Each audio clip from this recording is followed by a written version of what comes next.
밤 장사가 불가능해진 식당과 술집, 커피점 업주들은 더 아우성입니다. 사실상 영업 중단 선고를 받은 거나 마찬가지라며 울상입니다. 전민정 기자의 보도입니다. 기업들이 몰려있는 서울 여의도 일대입니다. 점심시간이 가까워졌지만 평소와 달리 지나다니는 사람들이 많지 않습니다. 재택근무가 확산된 데다 사회적 거리두기 2.5단계 시행으로 음식점과 커피 전문점 등은 매출에 큰 타격이 불가피해졌습니다. 매장 이용 고객 비중이 절반 이상인 탓에 커피 전문점들은 손님이 뚝 끊겼고 프랜차이즈형이 아닌 동네 카페도 썰렁하긴 마찬가지입니다.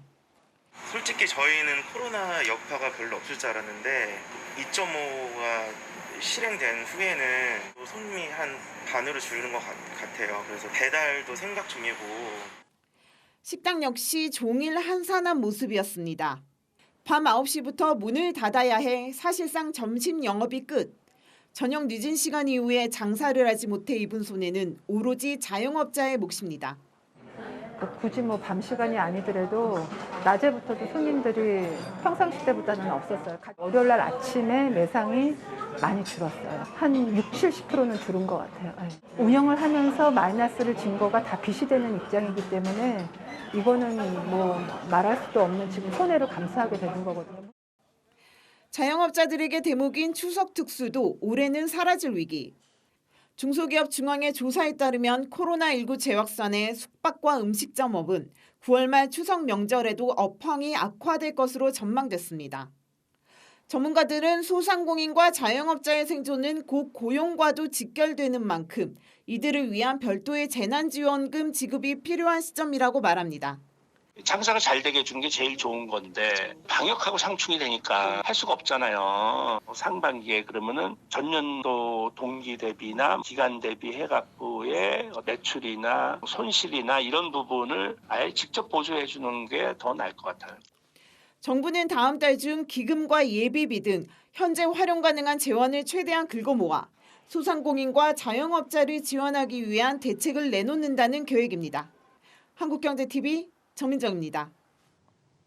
문제는 이 같은 소상공인들의 위기가 은행 부실로 이어질까 하는 걱정입니다. 최근 코로나19 피해 중소기업과 소상공인의 대출 원금과 이자 상환을 내년까지 미뤄졌는데 상황이 나아지지 않을 경우 결국 부실 폭탄이 터질 거란 우려입니다. 계속해서 장슬기 기자입니다. 금융권이 지난 3월부터 코로나19 피해 기업들을 대상으로 대출 만기를 연장해 준 규모는 약 75조 8천억 원, 유예해 준 이자는 1,075억 원에 달합니다. 현재 대출 원금과 이자 상환은 정부의 유예 연장 조치로 내년 3월로 다시 미뤄진 상태. 하지만 코로나19 재확산으로 사회적 거리두기가 2.5단계로 격상되고 소상공인들의 영업이 사실상 올스톱되자 은행권에는 전운이 감돕니다. 경기 악화로 폐업하는 소상공인들이 늘어날수록 은행이 대출 원금을 회수할 수 있는 가능성은 적어지고 이는 곧 은행의 건전성 악화로 이어지기 때문입니다. 실제 은행들의 재무 건전성을 나타내는 국제결제은행 기준 총자본 비율도 6월 말 기준 14.53%로 전분기보다 떨어져 4년 만에 최저치를 나타냈습니다. 최근 국내 주요 은행들의 연체율 역시 다시 상승세를 나타내며 우려가 커지고 있는 상황. 은행들은 정부 차원에서 대출 원금과 이자 상환을 유예해 준 만큼 해당 기업들에 대한 모니터링을 강화하는 것밖에는 방법이 없다고 토로합니다. 당장 내년으로 상환 시기가 미뤄졌다 해도 건전성 지표에만 드러나지 않을 뿐 상황이 나아지지 않는 이상 시한폭탄은 결국 터질 수밖에 없다는 설명입니다. 코로나 정말 장기화돼가지고 우리 가버린다 그러면 그건 답이 없는 거예요. 은행에서 대출 열심히 받았다가 다 부실화되는 거니까.